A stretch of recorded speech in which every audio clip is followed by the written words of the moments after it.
This is a James Poeartistry Consultant Moment.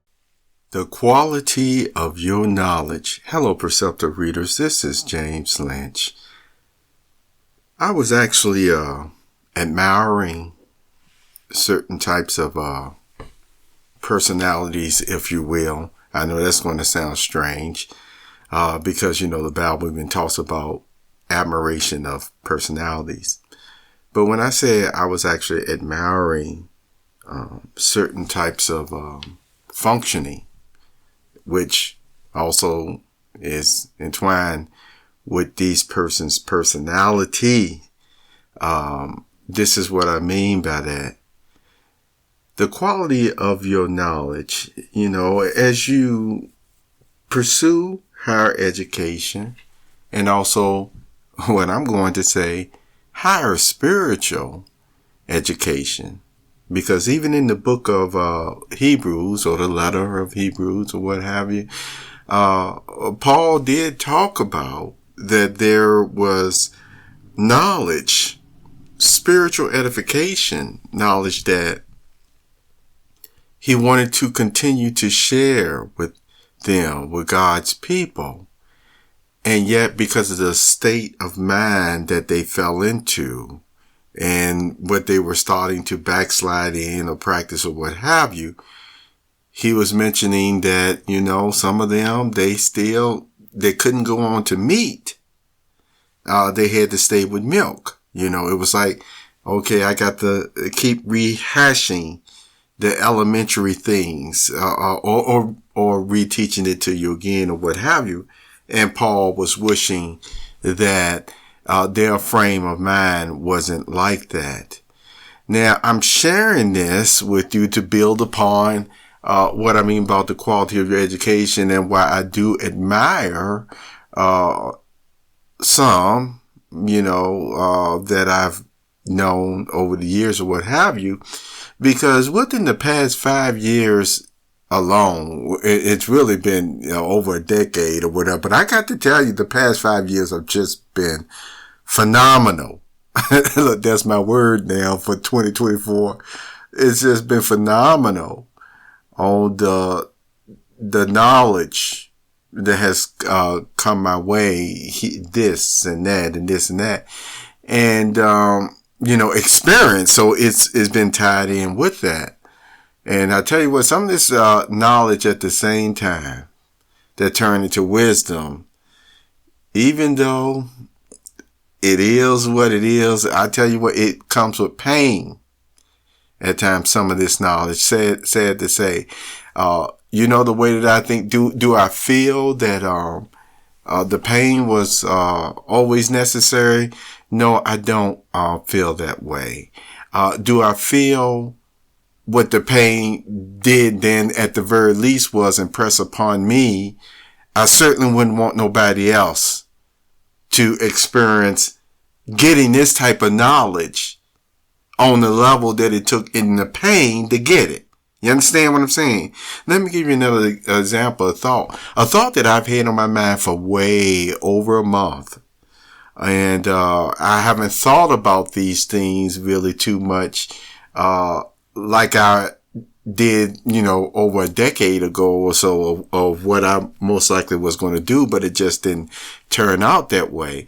I'm just going to at least give you some insight. First, one of the reasons why I always tell you, you got to have your own money. You need to be able to take care of yourself. I talked about how that is a protection even against people being able to bribe you. You see, to curtail you from not only participating in something that would hurt somebody else, but still it can even affect the things you will say. You see, even the people that you will talk to.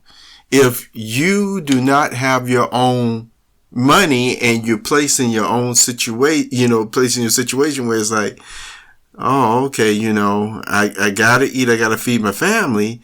And we just see that in general, manna does not drop out the sky in that way. And one of the ways that, what I've just observed from God's miracle and things of that nature, you see at times, is the way that he has used people for their heart to be moved to give in this or that way. And one of the things that I've seen more in these days of the past 5 years is almost like there's been an assault on that type of goodness and giving as well, depending on who you are. And so it literally does continue to put in a state of giving as far as receiving that it's almost like, man, you need a miracle for every single thing that you get, because otherwise person's hearts, that you may know or that you don't know, especially if you're more of an outsider, are just not going to be moved to give, I would say, even a few pennies. I'm just stating that, you see. So still talking about the knowledge, and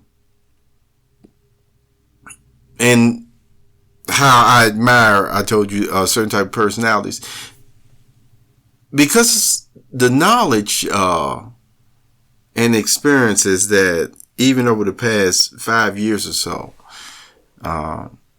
that I've gained, I've come to the conclusion, very strong conclusion, that some of these sages, see, let me switch to sages now, knew this very in-depth and insight knowledge. And yet, with their own personality, they were still able, I tell you what, I'm going to use the word that we normally talk about, God, but I'm going to apply this to even some humans here, that they were able to condescend and still make some persons who barely even knew what 2 plus 2 was equaling 4, not literally, but maybe spiritually speaking, and the way of life, and to still treat them with dignity. To make them feel like what they said, what they contributed was really worth something. You see, and that's what I admire. That's what I'm talking about, the personality, saying, boy, they knew this stuff on this deep level. And I know some of these sages, they know for a fact. And yet this is what their daily life of practicing, what they were doing their best at. I'm not saying that there was some that did opposite. You see what I'm saying? But what I am saying, I know there are sages that I've met in my life, that's still even who and what they wanted to be. Even though, you see, as I told you before, when they went into different arenas, if you will, that sometimes it was almost like, boy, to have to comport yourself in this way in order not to be taken advantage of, because that's just the way that the world is. See, I told you, it can make you feel with some of this knowledge that, Jehovah, if you don't perform a miracle before my face, before everything, then it's just not going to get done. You see what I'm saying? I mean, maybe some of you don't know what I'm saying, but I know the sages know what I'm talking about. And so it is, it's a heavy, it's a heavy thought to come about your mind and come about in your mind. And so getting back to, having your own money, you see, the thing about it is, having to go up against persons who not only have their knowledge, their degrees, and their discipline, and all of them, you see, are well paid, while just dealing with, you see, another person who don't get paid at all, Talk about a real unfair advantage, okay, that they will have over that person, and then can use even the funds to block resources from you as well. You see, it's something because that can affect what you would say at times, who you will associate with, especially if the person you're trying to inform, teach them something personally or directly, then somebody don't like them who has deep pockets, and it's almost like you keep talking to that person, then you won't even have my attention or my kickbacks or what have you. See, that's what happens. And see, that can happen to the person who's supposed to be teaching, supposed to be helping. You can have persons who have a platform, like mine. I told you I've found some interest in certain persons at times, but I know, you know what I'm saying, of some of these persons, it's like, man, if you gonna go talk to them, if you're going to carry on dialogue, a conversation back and forth, even on your platform, so that your readers can learn something or your listeners can learn something, it's like you put a certain person on there, and you probably lose half your audience, if not a large number more. You see what I'm saying? Some persons are that incendiary or cause so much of a flare up because even statements that they've made about different subjects and even people over the years. And so in order to, sometimes be able to even communicate or carry on a dialogue in that way, you better already have your stuff together, because you might not get no more after that. And see, and this is what people know. This is what people have been finding out in different ways. And so, with that being said, what I've been thinking about, I told you over the past month or so, is at least see spiritually. And that's why I still thank Jehovah God for this. I can say at least spiritually for a time, even in the earth, if you will, I would say I've seen what the spiritual paradise is. I've experienced it. And that's how I know it's a wonderful future. Even though it don't seem like it or feel like it, at times. You see what I'm saying? Even with the best affirmations that we do every day. And see, and in order to do even affirmations, so you gotta have your mind together to help yourself, to really grasp and digest even the thoughts that you're saying to yourself. Not only expressing the love towards God, but expressing the love towards yourself, that there's something good about yourself. And see, and that's something I would say that many of us really still try to do with our platform, is to help people to still keep their mind together so that no matter what outside forces or negative talk that come to them about this or that, when you know that you're still trying to do the best that you can every day, then you just don't have to still dwell on where you fell short yesterday. I realized there are teachings that go into where you got to go into your inner child, and you got to go back to this and go back to that and stuff. And I told you, I'm here to say again today, maybe in some practices, that help someone or this. And I told you, for some persons, no, it doesn't. It doesn't. What ends up happening is, see, Jesus, Jehovah, still pick that person up from where they're at and already start saying, I'm bandaging you now spiritually And I'm going to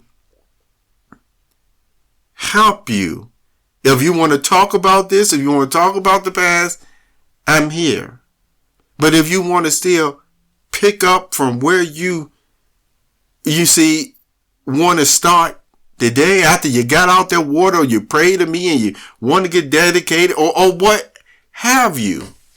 You see, it mentions about him forgiving you and wiping your sins or our sins clean like snow, white like snow.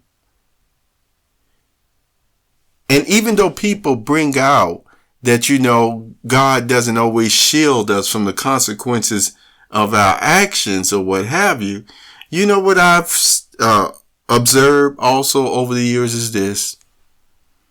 Sometimes, again, it just depends on who you did the offense to.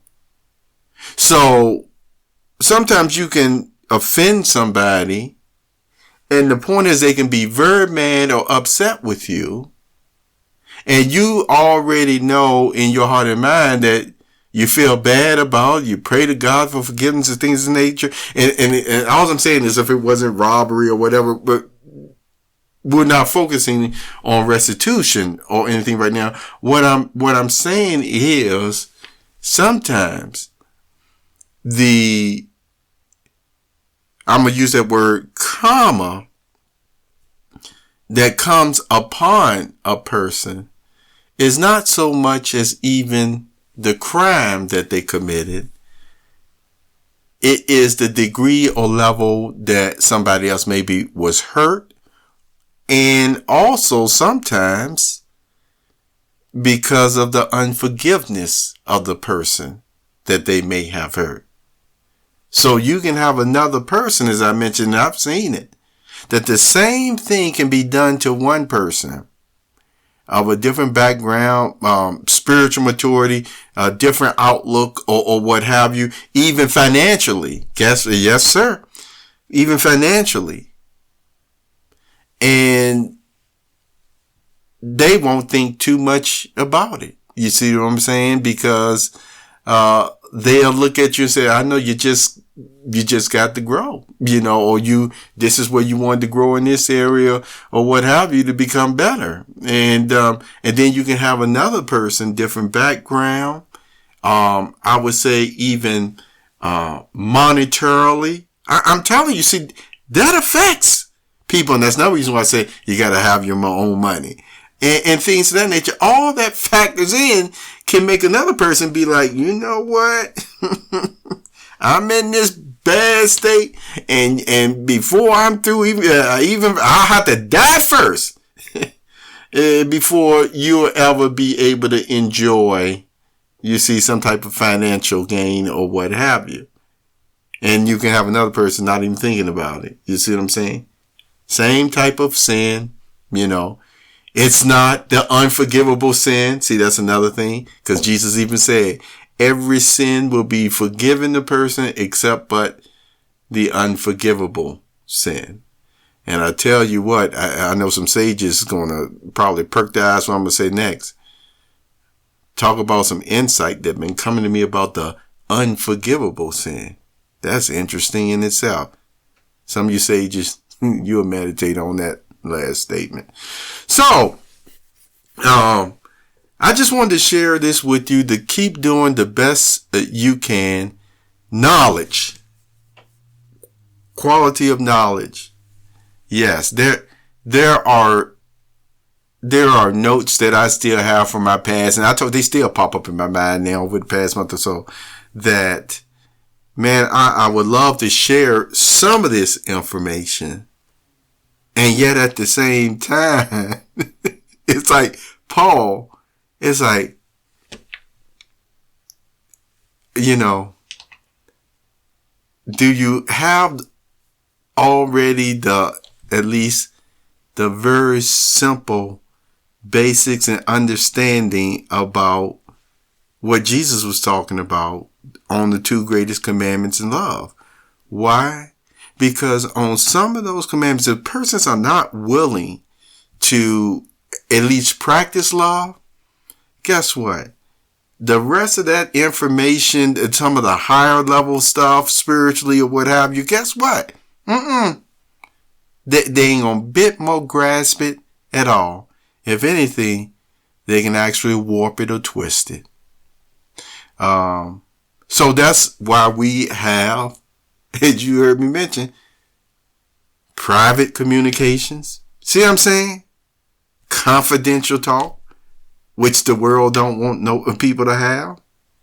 But it's important to have that type of teaching and communication on that level, because not everybody can accept or even use the knowledge, the quality of knowledge in the right way, if already there's a great lack of respect for love because of the pridefulness,